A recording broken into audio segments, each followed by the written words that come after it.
I'm in Red Marley in Gloucestershire or Worcestershire. I can't remember which. It keeps swapping between the two, and that's part of its name, by the way.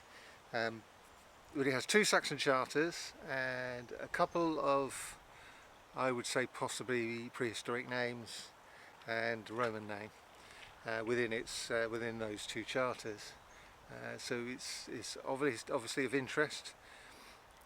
Red Marley means reed boundary wood or reed boundary rough pasture. The Place Name Society up here doesn't think that Mara means boundary. Thinks it means common or something like that. I disagree. The reason I disagree is if this was in Wiltshire, the scholars would definitely call it, would definitely go looking for an important boundary nearby. And this is, as I say, it is shifting constantly between Worcestershire and Gloucestershire. It's in one chart is called Reodemæreleage, and in the other one it is Reodemæreleage. And it probably means the same thing. Reed, chreod in Old English. We see reod. The H gets lost very, very quickly. There are loads and loads of words that did used to begin with H that no longer, we don't pronounce them anymore. They don't exist. They're not even fossilised in our spelling anymore. They're just gone. Like nut, for example, is chnut. So it is. So what about these prehistoric names? Well, we have two rivers, which I'm going to get to. I'm walking, I'm doing this fairly cold, so I don't have a translation. I've translated bits of it myself. It hasn't been transliterated onto the map. But when you are doing this, when you are decoding Anglo-Saxon boundary charters, look for rivers. And we've got two interesting rivers here with British names, pre-English names, and that should interest us a lot. There is also a strat, which is Old English, Anglo-Saxon for Roman road. It may well be the A417. I haven't quite isolated it. Once I get home, I'm going to have a look, see what I can see in the landscape. That usually doesn't tell me anything. If then I get home and start looking at the LiDAR, and then I'll fix it in the edit, as they say. But I'm going between those two interesting rivers. They're pretty much streams here, and then see if we can take something in of their specialness, and then get some exercise and talk about the Old English.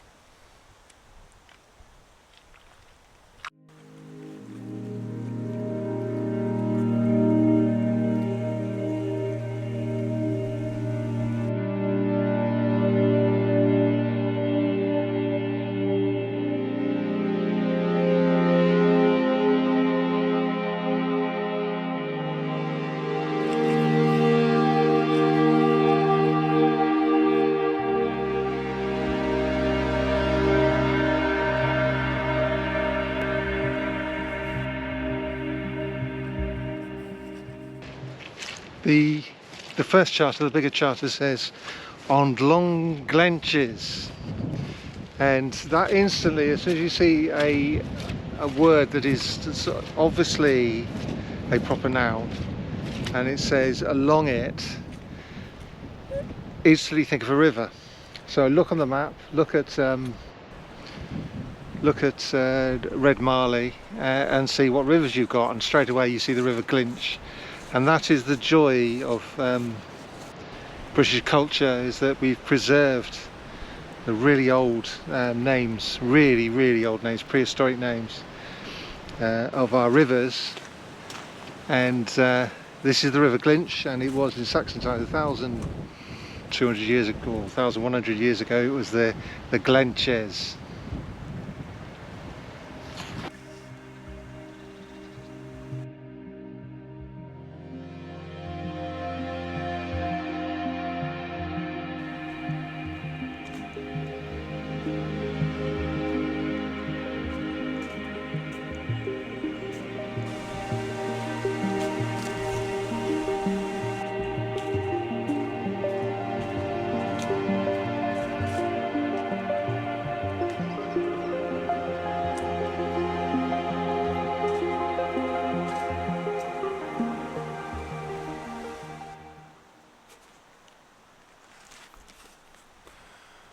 I was thinking to myself, was this the old road, the Holloway, a Holloway for travelling along, or was it a leat or Rhine to redirect water from the river?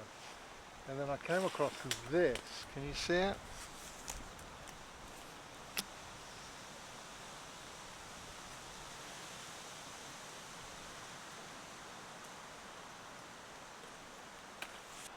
I love finding things like that because that may only be 150 years old, but it shows how far away from the use of the landscape that we used to have. The landscape is either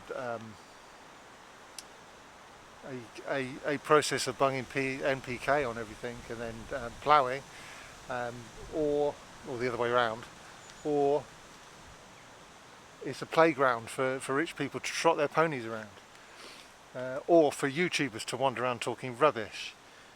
But that might only be 100 years old, but it shows how they manage water.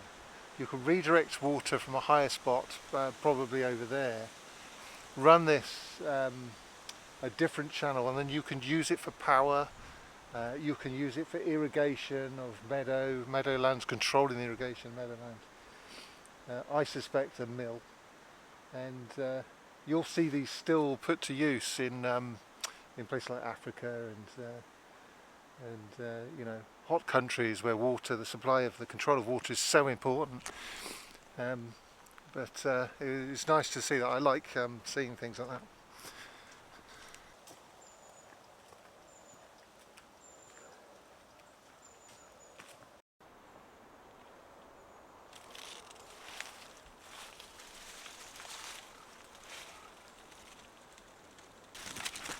So you can see, continuing that discussion about coppicing in the last video, that you can grow out great big stems like this for firewood, and you can use these for fencing. Well, it's not very good, but you can use it for fencing, for wattle and daub on your house, for you know, for starting off fires in the grate. That must have been, so what's happened is it's been cut. I don't think it's been officially coppiced, but otherwise it wouldn't have just all gone up like that. But it's been cut down to the ground and then just resprouted with hundreds of little, dozens of new stalks.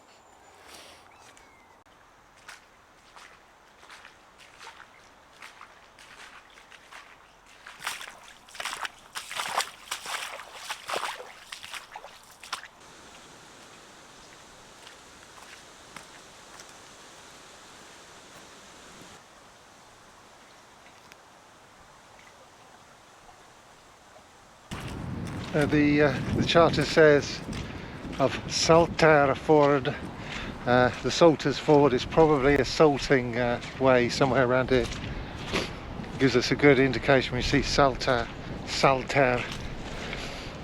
on the record. And it says go to on long Glynches to Reodemæreleage, the brook of the withy boundary. And look, see if I can see any withies. Withies are willow trees. And then it says got to Chowlon Hevde. I don't know what Chowlon means.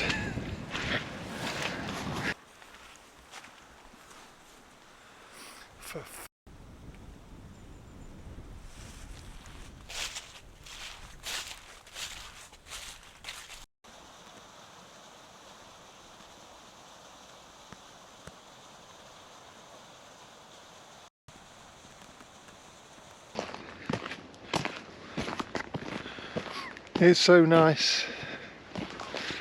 It's so nice to be on a proper track, a well-made road. It's a farm track, sort of crushed hardcore, and I've been wading through marsh sometimes up to my calves in mud, and it's such slow going, it drains you. And I'm in quite a melancholy frame of mind anyway. I spent 2 days indoors with the rain. I could have gone out in it, but I couldn't have gone out with my camera. I suppose I could have taken the GoPro, but it would have just been me walking around in a grim landscape of wetness. Now all of that wetness has got to drain away, and it hasn't out here. So as I pointed out before, we're in between 2 rivers, and we're just coming up to the next old Romano-British named river, and I'm looking forward to it.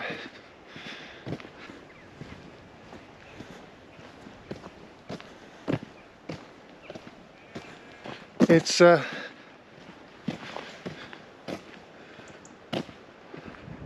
I say it, and Darren from WC21 Productions said it as well, that I like looking for my beloved Welsh in the landscape, and they are.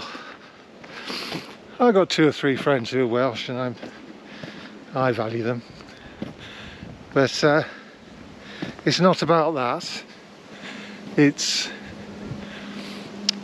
2 things, right? First of all, we're all Welsh, and secondly, blood-wise, and secondly, which I'll go into in a second, and secondly, it is every Welsh, Romano-British, British, Celtic word that's in an Anglo-Saxon charter is showing us something from prehistory or Romano-Britain, Roman Britain. So therefore, why the English decided when they got here, I mean, they cleared out pretty much a lot of the place names, but they seem to have respected the river names, which is why they did that, nobody really knows. But we all have a stake in Romano and Roman and prehistoric Britain. And people might say, well, no, you're English, you know, you come from the continent. That's where we come on to part 1, is if you look at WC20,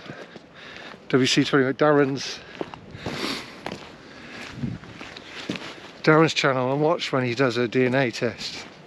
He is your classic southern Englishman in DNA, and he puts all the data up there for you to have a look at.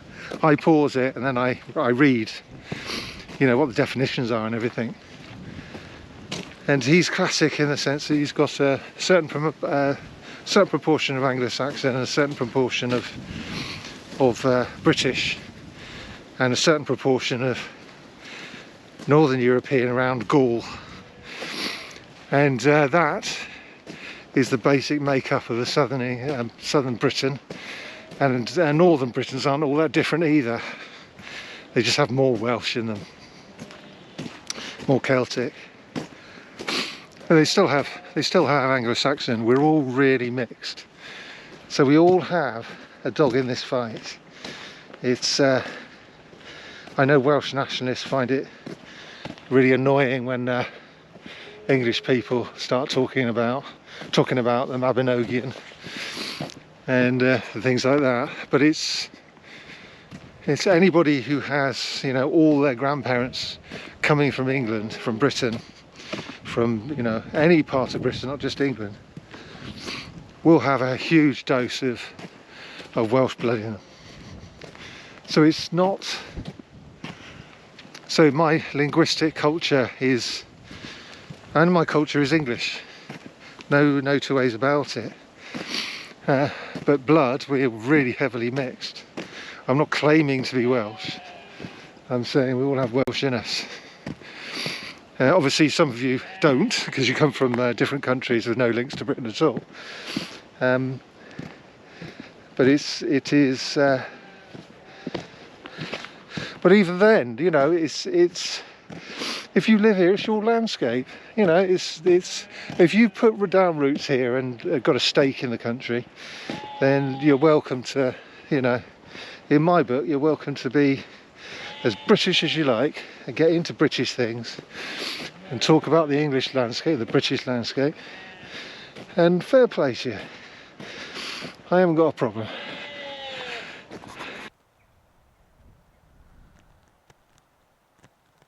The charter says, the second one says, arrest of predones dina de layeth on Leidena, and that means first of